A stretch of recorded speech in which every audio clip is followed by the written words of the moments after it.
विवाह बंधन जन्म जन्मर बंधन। विवाह समय स्वामी स्त्री एकाठी रहिबार स्वप्न देखि थांती, विवाह बेदी रे शपथ नहीं थांती। किंतु आजिकाली विवाहर किछि दिन न पुरुणु विवाह विच्छेद पई आयोजन आरंभ हो जाउछि। स्वामी स्त्री मध्य मनमालिन्य देखा देउछि। सेमाने सेमानंकर समस्यार समाधानर पंथा खोजी पाई पारु नाहांती। सेमानंकर वेल विशर्स माने मध्य सेमानंकर समस्यार समाधान करिबारे विफल होउछंती। फଳରେ स्वामी स्त्री निजर विवाह विच्छेदर दाबी नहीं वकिल और कोर्ट कचेरीर द्वारस्थ होउछंती। आईन परिसीमा भितर मध्य सेमानक समस्यार समाधान होई पारु नाही। विफल वैवाहिक जीवन सामाजिक समस्या सृष्टि करुछि। तेणु एही विशेष संपर्क को सुरक्षा देवा और मजबूत करी गढ़ी तोलिबार समय आसीछि।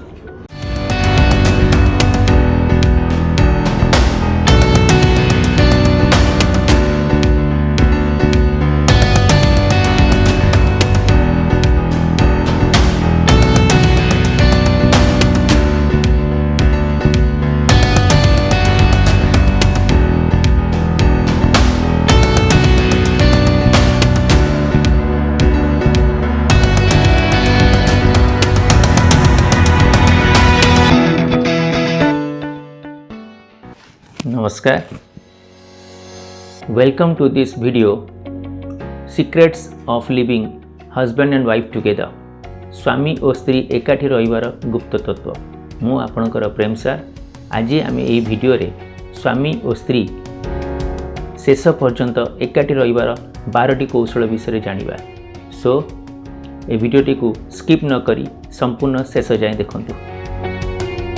दाम्पत्य संपर्क एक पवित्र बंधन।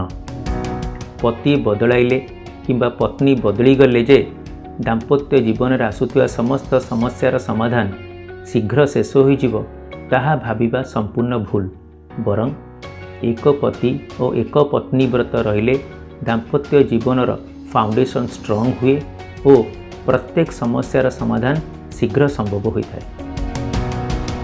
केबे भी स्वामी स्त्रीर संपर्क बाहर प्रेम संपर्क प्रतिष्ठा करंतु नहीं, कारण अपर पक्ष न जानिले मध्य केबे ना केबे संदेह सृष्टि हेबो और एभली संदेह अनेक विवाह विच्छेदर कारण होता है। तेणु परस्पर पाखरे कौनसी कथा गुप्त रखंतु नहीं। कदापि स्वामी स्त्री परस्पर को समालोचना करंतु नहीं। स्त्री निज स्वामी को अन्य पुरुष सह तुलना करी समालोचना करिबा और स्वामी निज स्त्री को अन्य स्त्री मानक सह तुलना करी समालोचना करिबा आदौ ठीक नुहे। यह कले संदेह सृष्टि हेब। स्वामी स्त्री परस्पर को अभियोग करंतु नहीं। संसार दायित्व खुशी रे तुलांतु। निजर कर्तव्य और दायित्व को नहीं सबुबले अभियोग कले एकाठी रहिबा विरक्तिकर हो जाए।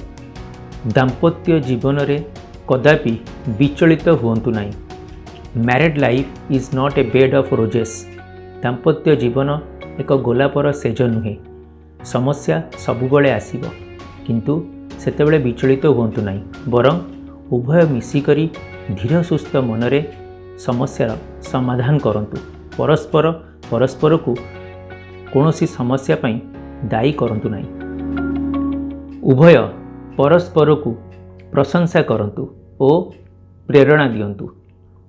कर्मक्लांत स्वामी कार्यक्षेत्र घर को फेरिले स्त्री दुई पद सहानुभूतिपूर्ण कथा हेबा दरकार और भल खाद्य देवा दरकार।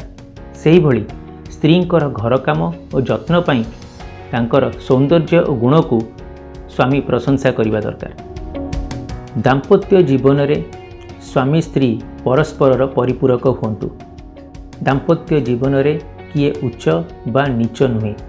स्वामी ठारे जेउ गुण नाही ताहा जदि स्त्री ठारे थाए तेबे स्वामी ताहाकु निजर परिपूरक रूपे भावी खुशी हेबा उचित। सेहीपरि स्त्री ठारे जेउ गुण नाही ताहा जदि स्वामी ठारे थाए तेबे स्त्री ताहाकु निजर परिपूरक रूपे भावी खुशी हेबा उचित। केबे भी विद्या धन संपद रूप गुण और व्यक्तिगत दोष गुड़ी को नहीं स्वामी स्त्री तुलना करिबा ठीक नुहे। समस्या को स्वामी स्त्री उभय एक व्यक्तिगत समस्या रूपे न देखि उभयंकर एक सामूहिक समस्या बोली देखिबा दरकार, जा फल समस्यार समाधान सहज हो जाए। समस्या जो कारण हेउ पछे यह आमर एक पारिवारिक समस्या और एथिपाई आमे उभय दायी बोली मनोभाव रहिबा दरकार। स्वामी स्त्री अन्य दृष्टिकोण निजको रखी अपर पक्ष को विचार कर। स्त्री जदि स्वामी जगार निजको रखी कर्तव्य कौन ताहा स्थिर करती तेबे से स्वामी को बुझीपारे। सेहीपरि स्वामी जदि स्त्री जगार निजको रखी कर्तव्य कौन ताहा स्थिर करती तेबे से स्त्री को बुझीपारे। छोट छोट घटना परस्पर दृष्टिकोण को बुझी बुझामणा रखिपारे दाम्पत्य जीवन में आसुवा बड़ बड़ समस्यार समाधान सहजरे होइजिवो। निजको विश्लेषण कर, निजर भल गुण और खराब गुण गुड़ी को जान, निजर भूल स्वीकार कर और खराब गुण गुड़ी को बदलाइबा को चेष्टा कर। स्वामी स्त्री परस्पर मध्य परिवर्तन आनिबा दरकार। एही परिवर्तन आनिबा उद्यम रे उभय उभय को साहाय्य और सहयोग करिबा दरकार।